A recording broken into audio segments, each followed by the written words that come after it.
Nervous system का अगर diversity point of view देखा जाए, वर्टिब्रेट के अंदर सिस्टम लेस डेवलप की वेल डेवलप, तो मतलब एक्सोन न्यूरॉन क्या क्या वो पार्ट है जो इंफॉर्मेशन को सेल बॉडी से आगे लेके जाए। वो कौन सा आयन है जो न्यूरॉन के अंदर पॉजिटिव चार्ज बढ़ाता है। टारगेट सेल पे जाने के बाद इसका रिसेप्टर अंदर है कि बाहर है। कि ह्यूमन के अंदर पिट्यूटरी के 2 पार्ट, थिन फिलामेंट, एक्टिन 7 है। थिक फिलामेंट जैसे ही क्रॉस ब्रिज बनते हैं ये क्या करते हैं, कॉन्डाइलर जॉइंट का कोई एग्जांपल आता है। हमारी बॉडी की जो बेसिक यूनिट है वो क्या है, और सेल को सरवाइव करने के लिए क्या बॉडी में होम्योस्टेसिस का होना जरूरी है। हमारी बॉडी की बेसिक यूनिट क्या है, आवाज नहीं आई है। और सेल को सरवाइव करने के लिए क्या होम्योस्टेसिस जरूरी है। सवाल उठता है कि सर बॉडी में होम्योस्टेसिस कौन करवाता है, तो हम बोलेंगे कोऑर्डिनेशन। कौन करवाता है, कोऑर्डिनेशन। क्या होगा, कोऑर्डिनेशन एक ऐसा प्रोसेस होता है जिसमें बॉडी के different organ and organ system आपस में इंटरेक्ट करते हैं और बॉडी के होम्योस्टेसिस को मेंटेन करते हैं। एनसीईआरटी का पॉइंट है, आपको आना चाहिए कि बॉडी में होम्योस्टेसिस को मेंटेन करना है तो बॉडी के अंदर कोऑर्डिनेशन होना चाहिए। तो माइंड में डाउट आता है कि सर बॉडी के अंदर कोऑर्डिनेशन करवाने वाले सिस्टम कौन सा है, तो आप आंसर दोगे कि कोऑर्डिनेटिंग सिस्टम 2 ही है, one is nervous system and other is endocrine system. अरे क्लियर है। एनसीईआरटी की एक लाइन बहुत फेमस है और बहुत इंपॉर्टेंट है, nervous and endocrine system jointly control, regulate, coordinate and integrate all the physiological activity of the cell. क्या बोला मैं, nervous and endocrine system jointly, साथ में मिलकर हमारी बॉडी के अंदर सेल की सारी फिजियोलॉजिकल एक्टिविटी को क्या करती है, कंट्रोल करती है। ये लाइन आपको आनी चाहिए, nervous system and endocrine system jointly coordinate and integrate all the physiological activity of the cells. और इसी से बॉडी में क्या होता है, होम्योस्टेसिस होता। यहां तक आने क्लियर है। तो बॉडी की बेसिक यूनिट सेल, सेल को सरवाइव करवाने के लिए क्या चाहिए, होम्योस्टेसिस। होम्योस्टेसिस के लिए क्या चाहिए, कोऑर्डिनेशन। और कोऑर्डिनेशन के लिए हमारे पास कौन सा सिस्टम है, nervous and endocrine system jointly coordinate and integrate all the physiological activity of the cells. Clear है। अब देखो नर्वस और एंडोक्राइन काम साथ में करते हैं, लेकिन दोनों के काम करने का तरीका बिल्कुल अलग अलग होता है। नर्वस सिस्टम के अंदर बॉडी में ऑर्गेनाइज नेटवर्क होता है जहां न्यूरॉन पॉइंट टू पॉइंट आपस में कनेक्टेड होते हैं। और तुम खुद बोलो, अगर न्यूरॉन आपस में कनेक्टेड है तो यहां कंडक्शन स्लो होगा कि फास्ट होगा, रेस्पॉन्स स्लो आएगा कि फास्ट आएगा, कोऑर्डिनेशन स्लो होगा कि फास्ट होगा। आवाज नहीं आई है, स्लो की फास्ट। लेकिन एंडोक्राइन सिस्टम में क्या एंडोक्राइन ग्लैंड है, और एंडोक्राइन ग्लैंड क्या रिलीज करती है, और हार्मोन जो है क्या वो स्लोली रिलीज होंगे। तो रेस्पॉन्स स्लो आएगा कि फास्ट आएगा, कोऑर्डिनेशन स्लो होगा कि फास्ट होगा, लेकिन काम अलग अलग करेंगे कि साथ साथ। Jointly coordinate and integrate all the physiological activity of the cells. क्या क्लियर है, बातें क्लियर हो रही है। आगे सुनिए, नर्वस सिस्टम का अगर डाइवर्सिटी पॉइंट ऑफ व्यू देखा जाए तो तुमने सुना होगा कि नर्वस सिस्टम जो है ये इवॉल्व हुआ है सेलेंटेटा के अंदर। लेकिन सेलेंटेटा और हाइड्रा के अंदर जो नर्वस सिस्टम है ये कैसा होता है, बहुत प्रिमिटिव टाइप का होता है। एनसीईआरटी बोलती है लोअर इनवर्टिब्रेट के अंदर जो नर्वस सिस्टम है ये कैसा होता है, सिंपल टाइप का होता है। इंसेक्टा तक आते आते ये बेटर ऑर्गेनाइज हो जाता है। और वर्टिब्रेट का तो तुमको पता है ही सही, वर्टिब्रेट के अंदर सिस्टम लेस डेवलप की वेल डेवलप, लेस डेवलप की वेल डेवलप। और वर्टिब्रेट के अंदर ह्यूमन भी आता है, और ह्यूमन का नर्वस सिस्टम आप जानते हो क्या वेल डेवलप है। हमारे पास ब्रेन है, हमारे पास स्पाइनल कोड भी प्रेजेंट है। कहानी क्लियर है। आगे देखिए, हमारी बॉडी के अंदर जो नर्वस सिस्टम है, इस नर्वस सिस्टम की जो basic structure and function unit है वो है न्यूरॉन। क्या है, क्या है, क्या न्यूरॉन एक माइक्रोस्कोपिक स्ट्रक्चर है। Neuron is a microscopic structure which have 3 parts, dendrites, cell body, axon। क्या क्या है, डेंड्राइट। क्या डेंड्राइट छोटे छोटे फाइबर हैं, छोटे छोटे प्रोसेस हैं, ब्रांच होंगे कि अनब्रांच होंगे, उनके पास क्या नेसल ग्रेन्यूल होंगे, क्या ये वो धागे जो इंफॉर्मेशन को टुवार्ड्स सेल बॉडी लेके जाते हैं, कौन, डेंड्राइट्स। सेकंड सेल बॉडी, क्या ये कोर पार्ट है, क्या यहाँ साइटोप्लाज्म भर भर के होगा, क्या उसमें सेल ऑर्गेनल्स प्रेजेंट होंगे, और सेल ऑर्गेनल्स के अंदर क्या यहाँ नेसल ग्रेन्यूल भी होंगे। आपसे पूछा जाएगा नेसल ग्रेन्यूल की लोकेशन क्या है, क्या डेंड्राइट में होंगे, क्या सेल बॉडी में होंगे? नेसल ग्रेन्यूल का फंक्शन क्या होगा? Protein formation. क्या होगा? तो प्रोटीन का फॉर्मेशन न्यूरॉन में कहां कहां होगा? सेल बॉडी में होगा, डेंड्रोन में होगा। अरे बोलो, कहानी क्लियर है क्या? थर्ड जो हमारा पार्ट है वो है एक्सोन। क्या है? एक्सोन को ही हम बोलते हैं नर्व फाइबर। क्या बोलेंगे? Axon is the longest process of neuron. Axon is a, सही बोल रहा हूं कि गलत बोल रहा हूं? एक्सोन क्या न्यूरॉन का सबसे लॉन्गेस्ट प्रोसेस है? यस। इसका डायमीटर बिल्कुल यूनिफॉर्म होता है। इसका जो डिस्टल पार्ट है वो ब्रांच्ड होता है, और उन्हीं ब्रांचिंग को हम बोलते हैं टीलोडेंड्रिया। क्या बोलते हैं? ये ब्रांचिंग क्या टीलोडेंड्रिया है? इन पर क्या नोब लाइक स्ट्रक्चर प्रेजेंट है?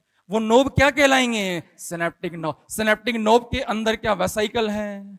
वेसाइकल के अंदर क्या केमिकल भरा हुआ है? Chemical is known as neuro, chemical is known as, chemical is known as, और न्यूरो ट्रांसमीटर जो है क्या वो दो टाइप के होते हैं, आइदर एक्साइटेटरी होगा और इनहिबिटरी न्यूरो ट्रांसमीटर होगा। अरे बोलो, आगे बढ़ूं तो मतलब एक्सोन न्यूरॉन क्या क्या वो पार्ट है जो इंफॉर्मेशन को सेल बॉडी से अवे लेके जाएगा।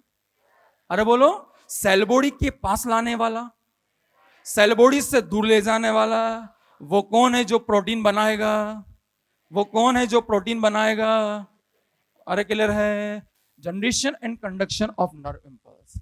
इसको मैं तुमको स्टेप वाइज बताता हूं, ध्यान दीजिए। हमारी बॉडी के अंदर इंपल्स कैसे जनरेट होता है देखिएगा इधर, और ऐसे रटना है। इसकी टोटल 3 स्टेज है। पोलराइजेशन, बोलते रहना है, पोलराइजेशन, डीपोलराइजेशन, रीपोलराइजेशन। बोलो, polarization, resting stage, exciting stage, re resting stage. क्या बोलेंगे? Polarization, depolarization, repolarization, resting stage, exciting stage, re resting stage. Clear है? अगर आपसे कोई पूछे पोलराइजेशन के अंदर मेन चैनल Na की पंप, क्या बोलोगे? Na की पंप, क्या बोलोगे? डीपोलराइजेशन का मेन चैनल NaVGC, क्या बोलोगे? रीपोलराइजेशन का मेन चैनल KVGC, क्या बोलोगे? Na के sodium potassium pump, sodium VGC, potassium VGC। यहां तक क्लियर है?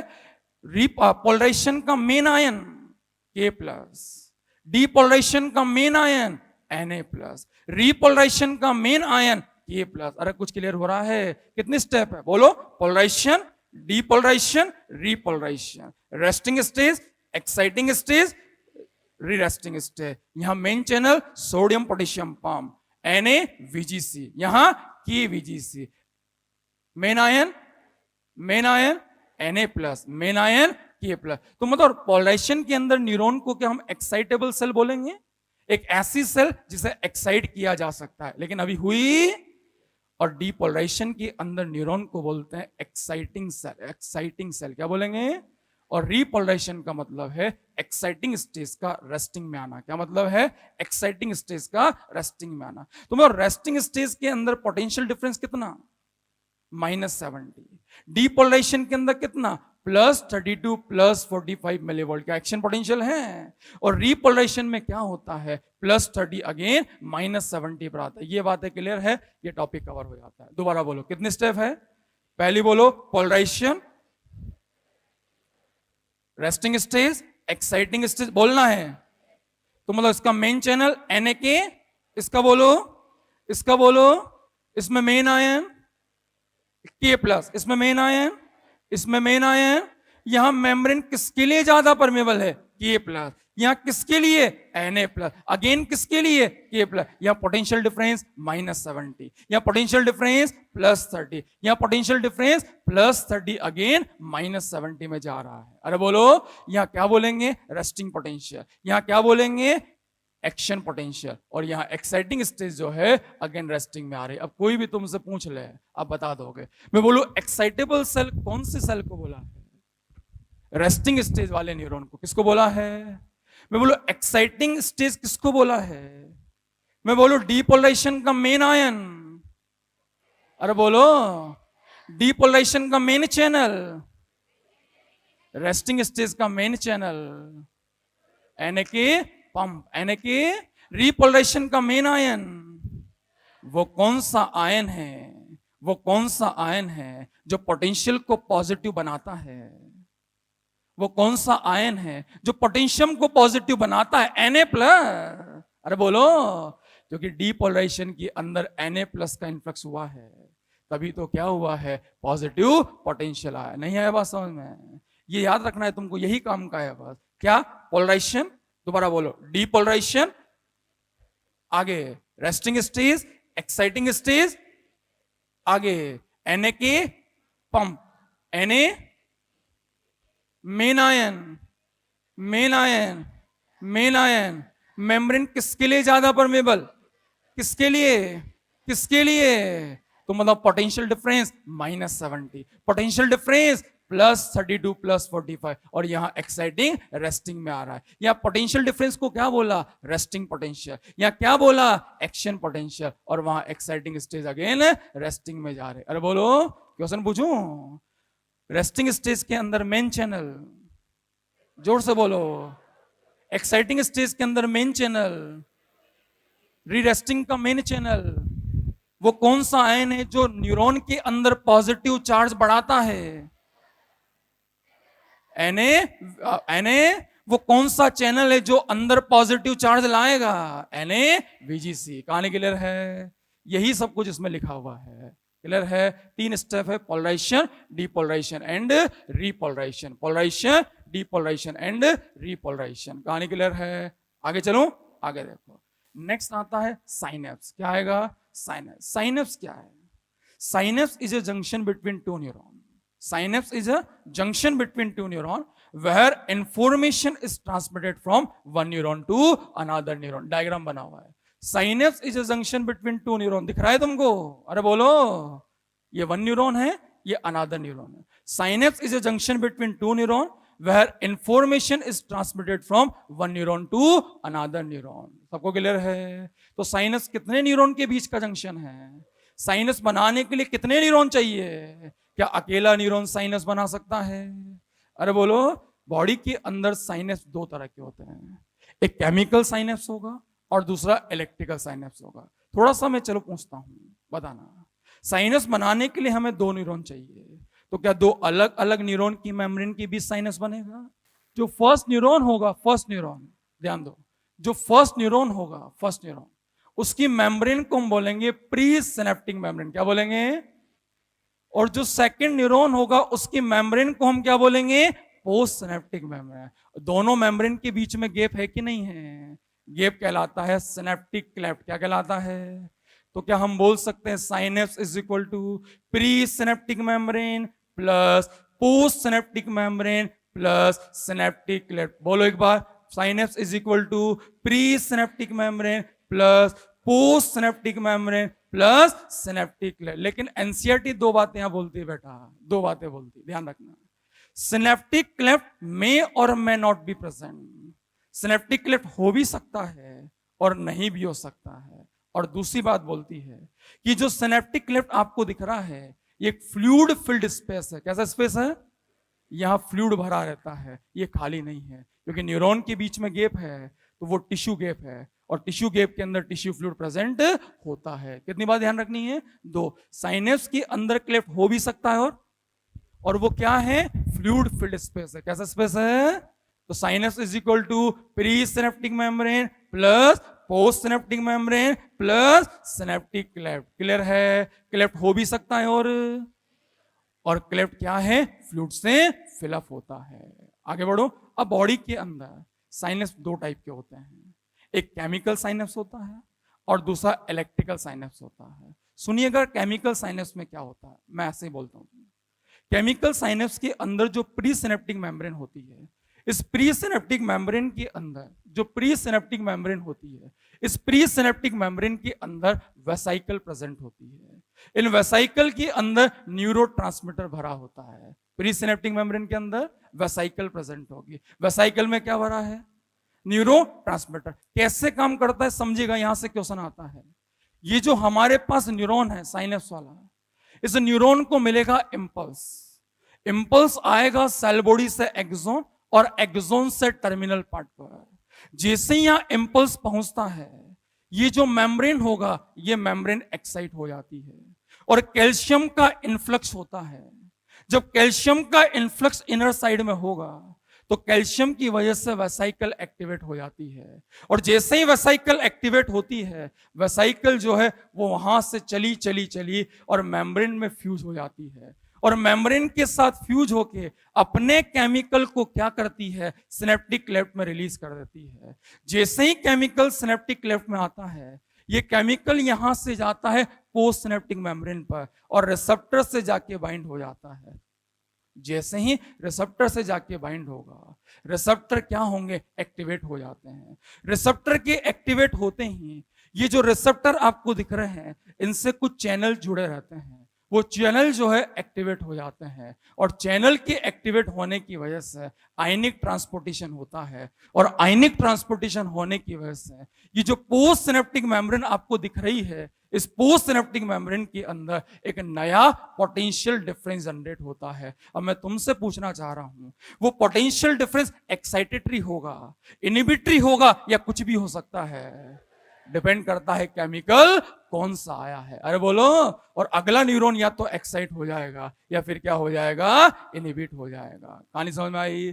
तो एक्सोन टर्मिनल पर इंपल्स आएगा, इंपल्स आने से चैनल ओपन होंगे, कैल्शियम अंदर जाएगा, वेसाइकल ट्रिगर करेगी, केमिकल बाहर रिलीज होगा, केमिकल पोस्ट सिनेप्टिक मेम्ब्रेन पर जाकर रिसेप्टर से अटैच होगा, अटैच होते ही चैनल ओपन होंगे, आयनिक फ्लो होगा, और पोस्ट सिनेप्टिक मेम्ब्रेन के अंदर आइदर एक्साइटेटरी और इनहिबिटरी पोटेंशियल डिफरेंस जनरेट हो जाएगा। सिग्नल या तो आगे पास हो जाएगा या सिग्नल को हम वहीं स्टॉप कर देंगे। बात समझ में आई क्या? कौन सा पार्ट है ये? केमिकल साइनप्स। कौन सा है? तो हम बोल सकते हैं कि सर केमिकल साइनप्स के अंदर हमें pre synaptic membrane, post synaptic membrane as well as synaptic cleft भी देखने को मिलेगा। लेकिन तुम ध्यान रखना, एनसीईआरटी बोलती है जो इलेक्ट्रिकल साइनप्स होते हैं उनमें दोनों न्यूरॉन बिल्कुल क्लोज प्रोक्सीमेशन में होते हैं, इतने क्लोज होते हैं उनके बीच गैप नहीं होता है या बहुत नेग्लिजिबल होता है। और गैप अगर एब्सेंट है तो वहां करंट का फ्लो जो है, इंपल्स का फ्लो डायरेक्ट होता है, वहां हमें न्यूरोट्रांसमीटर की रिक्वायरमेंट नहीं होती, होते भी नहीं है। इसलिए एनसीईआरटी की एक बेहतरीन लाइन है जो हर बच्चे को आना चाहिए, transmission through electrical synaptic neuron. Transmission through is very similar to a conduction in a single axon. क्या बोला? Transmission through electrical synaptic neuron is very similar to a conduction in a single axon. Electrical synapse के अंदर gap ना होने की वजह से, neuron आपस में कनेक्ट होने की वजह से ऐसा लगता है कि सर ट्रांसमिशन चल ही नहीं रहा है, ये तो सिंगल एक्सॉन के कंडक्शन के जैसा क्या हो रहा है, फ्लो हो रहा है। ये लाइन आनी चाहिए। Transmission through electrical synaptic neuron is very similar to a conduction in a single axon. साइनस सबका क्लियर है? मैकेनिज्म ऑफ हार्मोन एक्शन सुनना बहुत आसान है। हमारी बॉडी की एंडोक्राइन सिस्टम में एंडोक्राइन ग्लैंड है, एंडोक्राइन ग्लैंड में हार्मोन बनता है, एंडोक्राइन ग्लैंड में हार्मोन वहां से रिलीज होता है, ब्लड में आता है, ब्लड से चला चला चला टारगेट टिश्यू पर पहुंचता है, और टारगेट टिश्यू पे जाके ये क्या करता है, अपने रिसेप्टर से बाइंड होता है। कैसे बाइंड होगा? रिसेप्टर के बारे में दो बातें आनी चाहिए। रिसेप्टर प्रोटीन के बने होते हैं और रिसेप्टर हार्मोन के लिए स्पेसिफिक होते हैं। रिसेप्टर किससे बने हैं? रिसेप्टर किसके लिए स्पेसिफिक हैं? रिसेप्टर सेल के पास कहां है? इस बिहाफ पे रिसेप्टर 2 टाइप के होते हैं। या तो रिसेप्टर सेल की मेम्ब्रेन में प्रेजेंट होगा, क्या बोलेंगे, मेम्ब्रेन बाउंड रिसेप्टर, या रिसेप्टर सेल के साइटोप्लाज्म और न्यूक्लियस में प्रेजेंट होगा, क्या बोलेंगे, इंट्रा न्यूक्लियर रिसेप्टर। कितने रिसेप्टर हैं सेल मेम्ब्रेन में? मेम्ब्रेन बाउंड रिसेप्टर, सेल के अंदर इंट्रा सेलुलर रिसेप्टर। तुम खुद बताओ मेम्ब्रेन बाउंड रिसेप्टर किसके होंगे? जो सेल में नहीं जा सकता, और इंट्रा सेलुलर किसके होंगे? जो सेल में जा सकते हैं। कौन से हार्मोन सेल में नहीं जा सकते हैं? प्रोटीनेशियस। कौन से? And amino acid derivative. इन दोनों के रिसेप्टर कहां मिलेंगे आपको? मेम्ब्रेन पर। कहां मिलेंगे? और वो कौन है जो सेल में जा सकता है?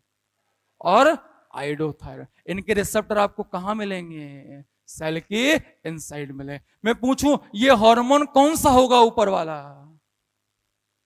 या तो प्रोटीनेशियस हार्मोन होगा या फिर कौन सा होगा, अमाइनो एसिड डेरिवेटिव होगा। मैं बोलूं इस मैकेनिज्म पर कौन से हार्मोन काम करेंगे, या फिर क्योंकि ये मेम्ब्रेन को क्रॉस करके अंदर जा सकते हैं। तो रिसेप्टर कितने तरह के हैं, पहला, ध्यान से सुनिएगा भैया, पहला, दूसरा, मेम्ब्रेन बाउंड किसका होगा, जो अंदर कौन नहीं जा सकता, प्रोटीनेशियस और अमाइनो एसिड डेरिवेटिव। और अंदर किसका होगा, जो कौन जाएगा, स्टेरॉइड एंड, क्योंकि वो लिपिड सॉल्युबल है, मेम्ब्रेन को क्रॉस कर जाते हैं, और वो बाकी वाटर सॉल्युबल है, वो मेम्ब्रेन को क्रॉस नहीं कर सकते हैं। कहानी क्लियर है। अब तुम खुद बताओ, जैसे मान लीजिए ये प्रोटीनियस हार्मोन है, इंसुलिन है, ग्लूकागोन है, कोई सा भी हार्मोन, ये एंडोक्राइन ग्लैंड से रिलीज हुआ और टारगेट सेल पे पहुंचा।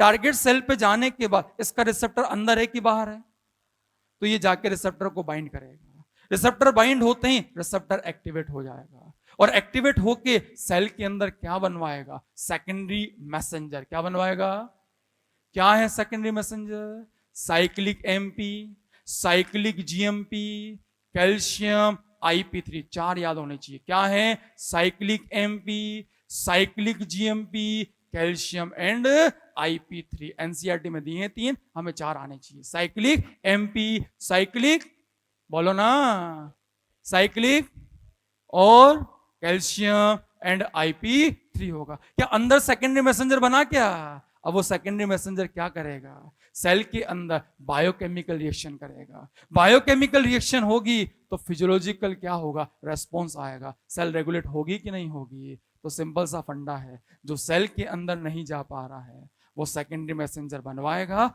और सेल की एक्टिविटी को रेगुलेट करेगा। लेकिन जो सेल के अंदर जा रहे हैं वो हार्मोन क्या सीधे एंटर कर गए, एंटर करने के बाद रिसेप्टर या तो कहां है, साइटोप्लाज्म में, या रिसेप्टर कहां है, न्यूक्लियस के अंदर है। रिसेप्टर कहीं भी हो, ये जैसे रिसेप्टर से बाइंड होते हैं, इन्हें अल्टीमेटली डीएनए के पास जाना होता है, क्योंकि इनका जो ट्रिगर साइट है वो डीएनए के अंदर जीन होता है।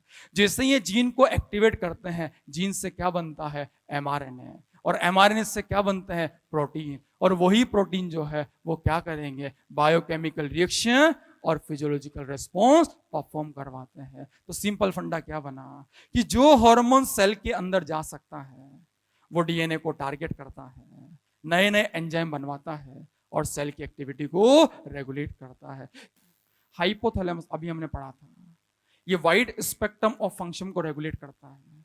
इसके बहुत सारे फंक्शन होते हैं, उनमें एक होता है एंडोक्राइन कंट्रोल। क्या होता है, और एंडोक्राइन कंट्रोल के लिए यहां होती है न्यूरो सेक्रेटरी सेल। क्या होती है, कौन सी सेल, और न्यूरो सेक्रेटरी सेल क्या रिलीज करेगी, हार्मोन। कितने टाइप के, रिलीजिंग हार्मोन एंड, बोलो, रिलीजिंग हार्मोन एंड, और ये रिलीजिंग और इनहिबिटरी हार्मोन जाते हैं पिट्यूटरी के पास, और ये पिट्यूटरी ग्लैंड के अंदर क्या करते हैं, हार्मोन के फॉर्मेशन और उसके सीक्रेशन को रेगुलेट करते हैं। तो क्या ध्यान रखना है कि सर हाइपोथैलेमस एंडोक्राइन को कंट्रोल करता है, इसके लिए वहां न्यूरो सेक्रेटरी सेल होती है, और न्यूरो सेक्रेटरी सेल से 2 टाइप के हार्मोन रिलीज होते हैं। पहला हार्मोन कौन सा है, releasing hormone, second hormone inhibitory hormone. ये सारे हार्मोन कहां जाएंगे, पिट्यूटरी ग्लैंड के पास, और पिट्यूटरी ग्लैंड के हार्मोन के फॉर्मेशन और उनके सीक्रेशन को रेगुलेट करते हैं। मैं तुमसे पूछना चाहता हूं, क्या इनके अलावा भी कोई हार्मोन हाइपोथैलेमस में बनेगा, आंसर यस। कौन, एडीएच एंड ऑक्सीटोसिन। एडीएच कहां बनेगा, हाइपो, लेकिन वो हाइपोथैलेमस से रिलीज ना होके अभी हम देखेंगे पोस्टीरियर पिट्यूटरी से रिलीज होता है। तो हाइपोथैलेमस कौन कौन से हार्मोन बना रहा है, रिलीजिंग हार्मोन, इनहिबिटरी हार्मोन, ये तो कहां जाएंगे, पिट्यूटरी के उस पार्ट के पार्ट जो पिट्यूटरी के हार्मोन को रेगुलेट करता है। और 2 हार्मोन ऐसे हैं जो हाइपोथैलेमस में और बनेंगे, एडीएच और ऑक्सीटोसिन कहां बनेगा, हाइपोथैलेमस, एडीएच एंड ऑक्सीटोसिन कहां बनेगा, हाइपोथैलेमस में बनेगा। कहानी क्लियर है। तो हाइपोथैलेमस का बड़ा फंक्शन एंडोक्राइन कंट्रोल। कितने तरह के, 1 इज रिलीजिंग हार्मोन, सेकेंड दोनों कहां जाएंगे? पिट्यूटरी के पास। क्या करेंगे? पिट्यूटरी के अंदर बनने वाले हार्मोन का फॉर्मेशन एंड सिक्रेशन रेगुलेट करेंगे। लेकिन क्या हाइपो में कुछ और भी बनेगा? क्या बनेगा? ADH and oxytocin, ADH and oxytocin. अब है पिट्यूटरी ग्लैंड। बहुत सिंपल है, बहुत मजेदार है। देखो पिट्यूटरी ग्लैंड जो है, पिट्यूटरी ग्लैंड, इसके दो पार्ट हैं। One is adeno hypophysis, second is neuro hypophysis. कितने पार्ट हैं? One is, second is adeno hypophysis मतलब एंटीरियर पिट्यूटरी, न्यूरो हाइपोफाइसिस मतलब पोस्टीरियर पिट्यूटरी। एडिनो हाइपोफाइसिस को हम बोलते हैं पार्स डिस्टलिस। क्या बोलेंगे? और न्यूरो हाइपोफाइसिस को बोलेंगे पार्स नर्वोसा। क्या बोलेंगे? तो हम पिट्यूटरी ग्लैंड के कितने पार्ट हैं? पहला पार्ट क्या है? सेकंड पार्ट क्या है? इसी को हमने क्या बोला? इसी को हमने क्या बोला? ये पार्ट क्या कहलाएगा और वो पार्ट क्या कहलाएगा? पार्ट्स। क्योंकि हमारे अंदर, ह्यूमन के अंदर जो पार्ट्स इंटरमीडिया होता है ये इल डेवलप होता है और पार्ट्स डिस्टलिस के अंदर ही मर्ज हो जाता है। तो हमारा तो सिंपल फंडा है कि ह्यूमन के अंदर पिट्यूटरी के टू पार्ट है, adeno hypophysis, neuro hypophysis, anterior pituitary, posterior pituitary, parts distalis and parts nervosa. हाँ, अगर अदर मैमल्स की बात करेंगे तो वहां पार्ट्स इंटरमीडिया भी आपको देखने को मिलेगा, लेकिन हमारे अंदर वो किस में मर्ज हो गया है? पार्ट्स डिस्टलिस में ही मर्ज हो गया। तो मेरे को सोच के बताना, इन दोनों में से वो कौन सा पार्ट है जहां हार्मोन बनेंगे? हार्मोन बनेंगे। इसलिए एडिनो हाइपोफाइसिस को हम बोलेंगे ट्रू एंडोक्राइन ग्लैंड। क्या बोलेंगे? न्यूरो हाइपोफाइसिस में हार्मोन क्या है? फूल्स एंडोक्राइन ग्लैंड होती है। तो फिर क्या ये हार्मोन रिलीज करती है? कौन से? अभी हमने पढ़े थे एडीएच। कहां बनेंगे? कहां बनेंगे? लेकिन रिलीज कहां से होंगे? Posterior pituitary. बात समझ में आई क्या? Adeno hypophysis, neuro hypophysis, adeno hypophysis, adeno hypophysis, anterior pituitary, parts distalis, true endocrine gland, या हार्मोन, या हार्मोन। लेकिन ये हार्मोन कितने? ADH and. एक चीज और मेरे को बताना, ये जो एंटीरियर पार्ट है जहां हार्मोन बन रहा है, ये हार्मोन डायरेक्ट बना लेगी कि हाइपो को बोलना पड़ेगा? और बोलने के लिए कितने तरह के हार्मोन आएंगे? रिलीजिंग हार्मोन, रिलीजिंग आएगा तो एक्साइट हो जाएगी, और इनहिबिटरी आएगा तो इनहिबिट हो जाएगी। तो कंट्रोल है कि नहीं है? हाइपोथैलेमस के पास पिट्यूटरी का कंट्रोल होता है। बरोबर है। अब हम अगर आपसे पूछें कि ये जो हमारे पास एंटीरियर पिट्यूटरी है, एडिनो हाइपोफाइसिस, ये हार्मोन बनाती है, यस और नो? कौन से बनाती है? ये लिस्ट रही। पहला हार्मोन ग्रोथ हार्मोन। पहला हार्मोन कहां बनेगा? आवाज नहीं आई। कहां बनेगा? Adeno hypophysis. क्या करता है? बॉडी की ग्रोथ करवाता है, बॉडी के अंदर मेटाबॉलिज्म करवाता है, growth and metabolism. Second hormone क्या आएगा यहां से? Prolactin hormone. कौन सा हार्मोन? प्रोलैक्टिन हार्मोन का एक ही काम, milk formation and milk secretion. क्या बोलोगे? मिल्क फॉर्मेशन एंड कौन? प्रोलैक्टिन कहां से आता है? आवाज नहीं आए। ये टॉपिक में बोलना ही पड़ेगा। एंटीरियर प्रोलैक्टिन का target organ mammary gland, milk formation, milk secretion. Clear है? Third hormone TSH, thyroid stimulating hormone. Thyroid क्या करेगा? थायराइड ग्लैंड की ग्रोथ और डेवलपमेंट को प्रोसीड करता है। एसीटीएस, एडिनो कॉर्टिकोट्रॉफिक हार्मोन, कहां बनेगा? एंटीरियर पिट्यूटरी में। किसको टारगेट करेगा? एडिनल कॉर्टेक्स के हार्मोन को रेगुलेट करता है। अरे बोलो। एक होता है गोनेडोट्रोफिन हार्मोन। गोनेडोट्रोफिन कहां बनेगा? एंटीरियर पिट्यूटरी में। दो टाइप का होता है, एफएसएच एंड एलए। और ये एफएसएच और एलए जो है हमारे गोनाड्स की एक्टिविटी को रेगुलेट करते हैं, आइदर मेल हो या फीमेल हो, दोनों के अंदर ये गोनाडल एक्टिविटी को कंट्रोल एंड रेगुलेट करते हैं। क्लियर है? बोल देता हूं, ध्यान दो। एफएसएच हार्मोन मेल के अंदर उसका टारगेट सर्टोली सेल है। कौन सेल है?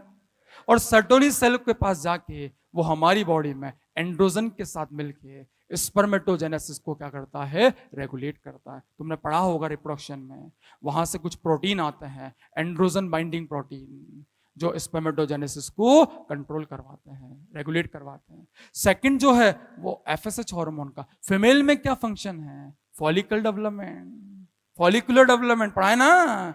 फॉलिकुलर डेवलपमेंट का main hormone FSH hormone. LH hormone mail में क्या है? लेडिंग सेल को टारगेट करता है और एंड्रोजन हार्मोन के सिक्रेशन और फॉर्मेशन को रेगुलेट करता है। एलएच हार्मोन फीमेल में क्या करवाता है? ओवुलेशन। क्या करवाता है? और सेकंड उसको बोला ही एलएच क्यों है? ल्यूटिनाइजिंग हार्मोन, कॉर्पस ल्यूटियम को बनाता है और कॉर्पस ल्यूटियम को मेंटेन करता है। कौन सा हार्मोन? एलएच। याद रहेगा, मेल के अंदर एफएसएच हार्मोन का टारगेट, फीमेल के अंदर एफएसएच हार्मोन का टारगेट ग्रोविंग फॉलिकल। मेल के अंदर एलएच कहां काम करेगा? फीमेल के अंदर एलएच कहां काम करेगा? अरे बोलो, कॉर्पस ल्यूटियम को बनाने वाला, कॉर्पस ल्यूटियम को मेंटेन करने वाला, ओवुलेशन करवाने वाला, फॉलिकल को डेवलप करने वाला। तो growth hormone, prolactin, TSH, FSH, LH, ACTH और एक लास्ट बचता है एमएसएच हार्मोन। तो मतलब एमएसएच हार्मोन जनरली कहां से आता है? इंटरमीडिया से। कहां से आता है? लेकिन हमारे अंदर इंटरमीडिया तो कहां से आएगा?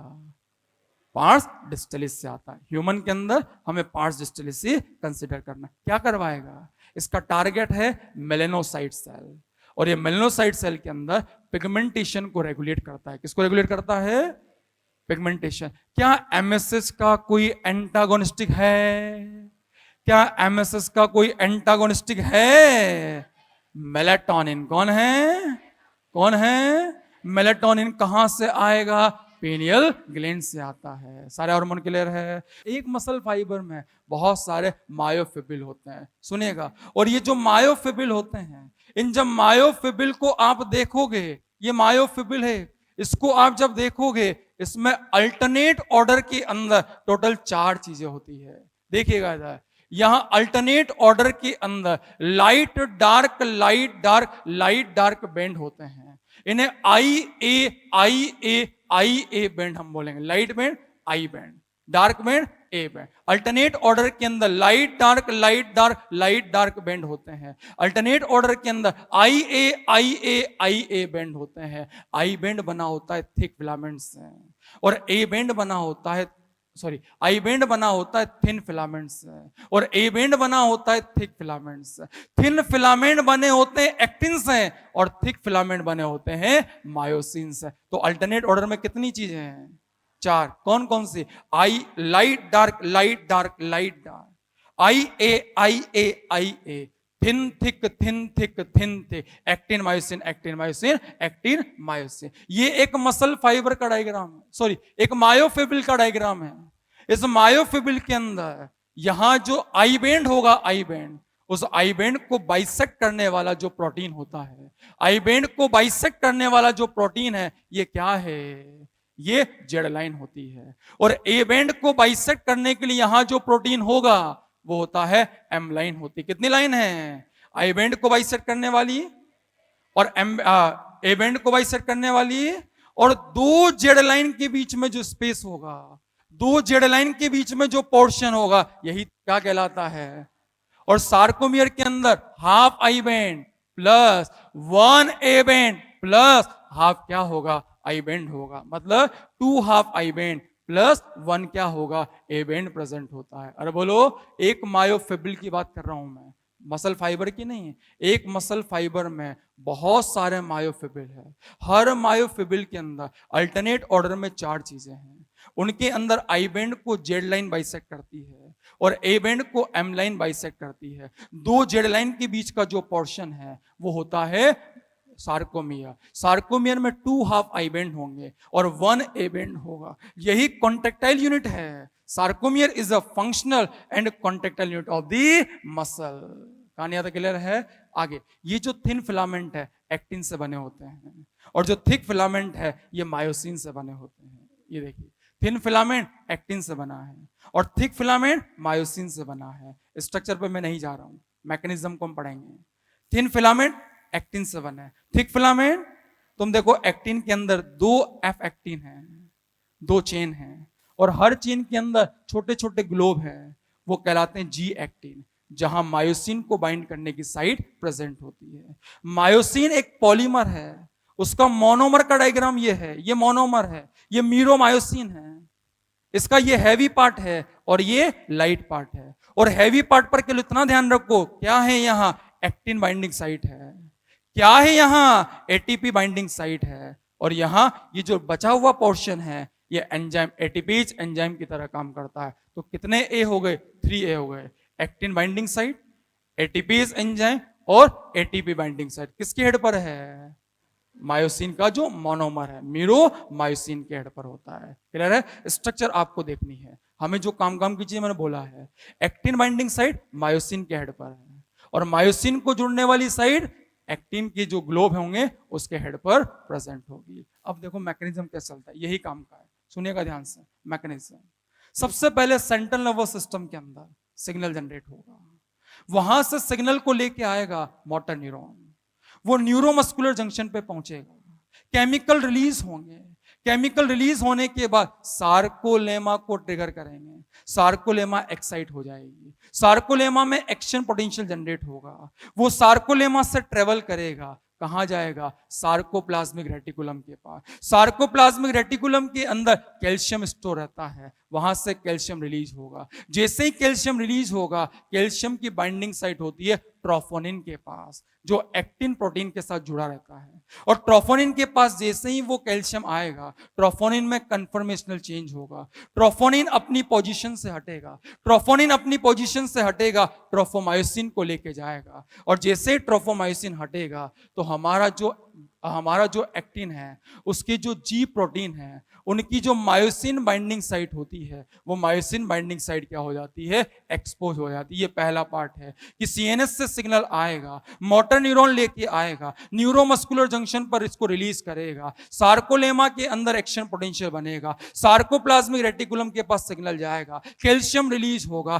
कैल्शियम जाके ट्रोफोनिन से अटैच होगा, ट्रोफोनिन को हटाएगा, ट्रोफोमायोसिन को हटाएगा और सारे के सारे एक्टिन की जो साइट्स होगी वो क्या हो जाती है, एक्सपोज हो जाती है। उसी टाइम क्या होगा, मायोसिन के हेड पर जो एटीपीज एंजाइम है वो एक्टिवेट होगा। एटीपीज एंजाइम एक्टिवेट होते ही एटीपी टूटेगा। ध्यान रखना, एटीपी पहले से जुड़ा रहता है और जैसे ही एटीपी टूटेगा, एडीपी फॉस्फेट और एनर्जी बनेगी, एडीपी फॉस्फेट और एनर्जी बनेगी। और जैसे ही एडीपी फॉस्फेट और एनर्जी बनती है, उस एनर्जी को यूज करके ये मायोसिन का जो हेड होता है, ये इस एक्टिन के अंदर जो साइट होगी उससे जाके बाइंड हो जाता है। और जैसे ही एक्टिन और मायोसिन आपस में बाइंड होते हैं, यहां बनता है क्रॉस ब्रिज। क्या बनता है, सेकेंड पार्ट कंप्लीट हुआ है कि यहां क्रॉस ब्रिज बन गया। लेकिन क्रॉस ब्रिज एक हाई एनर्जी फॉर्म है, इसके पास बहुत एनर्जी होती है। इसलिए जैसे ही ये क्रॉस ब्रिज बनते हैं, ये एक्टिन है और ये मायोसिन है, जैसे ही क्रॉस ब्रिज बनते हैं, ये क्या करते हैं, पुलिंग करते हैं, ये स्ट्रोकिंग करते हैं। और जब यहां स्ट्रोकिंग होती है तो ये जो हमारा मायोसिन का हेड है, ये एक्टिन फिलामेंट को पास पास खींचता है। और एक्टिन फिलामेंट किससे जुड़े हुए हैं, जेड लाइन से जुड़े होते हैं। तो दोनों जेड लाइन पास पास आ जाती है और जेड लाइन अगर पास पास आएगी, सार्कोमियर शॉर्ट हो जाती है। और सार्कोमियर का शॉर्ट होना ही तो क्या होता है, मसल कॉन्ट्रैक्शन होता है। अरे बोलो, तो जैसे ही क्रॉस ब्रिज बनता है, पावर स्ट्रोकिंग लगती है, उन दोनों पावर स्ट्रोकिंग की वजह से हमारे एक्टिन के फिलामेंट स्लाइड होते हैं, पास पास आते हैं। और एक्टिन के फिलामेंट पास पास आएंगे, जेड लाइन पास पास आएगी, सार्कोमियर शॉर्ट हो जाएगी। और सार्कोमियर का शॉर्ट होना क्या कहलाता है, मसल कॉन्ट्रैक्शन कहलाता। लेकिन ध्यान रखना, मसल कॉन्ट्रैक्शन में 3 चीजें नॉर्मल रहेगी और 3 चीजें शॉर्ट हो जाती है। क्या नॉर्मल रहता है, फिलामेंट की लेंथ चेंज नहीं होगी, ए बैंड चेंज नहीं होता है, आई बैंड की लेंथ कम होगी, एच जोन जो कम होगा, जो सेंटर में होता है वो कम हो जाएगा, और साथ में आई बैंड, सार्कोमियर और एच जोन की लेंथ शॉर्ट हो जाती है। ए बैंड और फिलामेंट की लेंथ में कोई चेंज, लेकिन अभी काम पूरा नहीं हुआ है, मसल कॉन्ट्रैक्ट हुई है, लेकिन साथ में यहां रोटेशन भी होता है। और रोटेशन में एडीपी और फॉस्फेट वहां से अलग हो जाते हैं, और एडीपी फॉस्फेट जैसे ही अलग होते हैं, उनके अलग होते ही एक नया एटीपी में बाइंड होता है, और एक नया एटीपी बाइंड होते ही वो क्रॉस ब्रिज टूट जाता है और मसल रिलैक्स हो जाती है। तो कितने एटीपी चाहिए? अरे बोलो। लेकिन हाइड्रोलाइसिस एक का ही होता है। बात समझ में आ गई क्या? ये मसल कॉन्ट्रैक्शन का मैकेनिज्म होता है। क्लियर सबका? क्लियर? जॉइंट्स, जॉइंट्स थोड़ा इंपॉर्टेंट है। जॉइंट्स क्या है? मोमेंट के लिए एसेंशियल है। देखो, मसल में होता है कॉन्ट्रैक्शन, मसल में होता है तो फोर्स जनरेट होता है। उस फोर्स को यूज करती है बोन, किसके लिए? मोमेंट के लिए। लेकिन मोमेंट के लिए आपको एक रोटेशन की एक्सिस चाहिए, फलक्रम चाहिए, और वही फलक्रम कौन प्रोवाइड करता है? Joint provide. एनसीईआरटी की लाइन है, ध्यान सुनना। मसल में होता है कॉन्ट्रैक्शन, फोर्स जनरेट होता है। फोर्स को यूज करती है बोन, किसके लिए? मोमेंट के लिए। लेकिन मोमेंट कब होगा? जब रोटेशन ऑफ एक्सिस होगी, और वो एक्सिस ऑफ रोटेशन कौन प्रोवाइड करता है? जॉइंट प्रोवाइड करता है। इसलिए जॉइंट को बोलते हैं joint act as a fulcrum. Joint fulcrum मतलब एक्सिस ऑफ रोटेशन। इसलिए मोमेंट के लिए जॉइंट का होना बहुत जरूरी है। किसके बीच बनते हैं joint? The contact point between bone contact point between bone and cartilage. Bone के बीच में भी हो सकते हैं, और बोन्स एंड कार्टिलेज के बीच में भी जॉइंट मिलता है। कितने टाइप के जॉइंट है बॉडी में? पहला fibrous joint, moment. Second cartilage, हल्का फुल्का मोमेंट। और थर्ड, इसमें अच्छा खासा मोमेंट देखने को मिलेगा। तुम बताओ, पहले के अंदर क्या बिल्कुल टाइटली पैक्ड है? कार्टिलेज के अंदर क्या थोड़ा प्लाइबिलिटी है? इसलिए हल्का फुल्का मोमेंट होता है। और साइनोवियल जॉइंट के अंदर अच्छी खासी कैविटी होती है, और कैविटी है तो मोमेंट क्या होता है? अच्छा खासा होता है। कितने कितने टाइप के हैं? 3। पहला फाइब्रस जॉइंट, एग्जांपल स्यूचर, कहां है? फ्लैट बोन के अंदर। कार्टिलेजिनस का एग्जांपल प्यूबिक सिम्फाइसिस। प्यूबिक कौन सा जॉइंट है? कार्टिलेज। किसके बीच है? Pubic bone. आगे की तरफ है कि पीछे की तरफ? वेंट्रल की डोर्सल? वेंट्रल ही होता है। ध्यान रखना, आगे की तरफ दोनों प्यूबिक बोन आपस में कनेक्टेड होती है। किससे? प्यूबिक सिम्फाइसिस से। और थर्ड है साइनोवियल जॉइंट। साइनोवियल जॉइंट के बहुत सारे एग्जांपल हैं। देखो इधर, यह है बॉल एंड सॉकेट जॉइंट। कौन सा जॉइंट? ये बोलो, हिंज जॉइंट। कौन सा जॉइंट? तो शोल्डर जॉइंट। शोल्डर जॉइंट आने के लिए है। Elbow joint. कार्पल के बीच में होता है ग्लाइडिंग जॉइंट। कौन सा जॉइंट? यह है सैडल जॉइंट। थंब की कार्पल एंड थंब की मेटाकार्पल के बीच सैडल जॉइंट होता है। फ्लेंज डिजिट के बीच में होता है अगेन हिंज जॉइंट। कौन सा जॉइंट है? यह है पाइवट जॉइंट। कौन सा जॉइंट है? Pivot joint. तो नाम अपने को ध्यान रखना है कि साइनोवियल जॉइंट बहुत तरह के होते हैं। किस बिहाफ पे बनाए गए हैं? आर्टिकुलेटिंग सरफेस कैसी है, जैसी सरफेस होगी वैसे ही क्या बन जाते हैं? जॉइंट बन जाते हैं। एग्जांपल याद रखना है। मैं पूछूं पाइवट जॉइंट के क्या कोई 2 एग्जांपल आपको आते हैं? Yes sir. पहला रेडियस और अल्ना के बीच। सेकेंड ये रहा एटलस और एक्सिस के बीच, दोनों पाइवट जॉइंट है। कॉन्डाइलर जॉइंट का कोई एग्जांपल आता है? Yes sir. एटलस और ऑक्सीपिटल कॉन्डाइल के बीच। हिंज जॉइंट का कोई एग्जांपल आता है? Yes sir. ये हिंज जॉइंट है। ये नी जॉइंट हिंज जॉइंट है। बॉल एंड सॉकेट का कोई एग्जांपल आता है? Yes sir. ये रहा पेक्टोरल गर्डल और ह्यूमरस के बीच। पेल्विक गर्डल, हिप बोन और फीमर के बीच कौन सा जॉइंट है? सैडल जॉइंट का कोई एग्जांपल आता है? Yes sir. कार्पल और थंब की मेटाकार्पल के बीच होता है। कहानी क्लियर है? तो जॉइंट के एग्जांपल हमें आने चाहिए।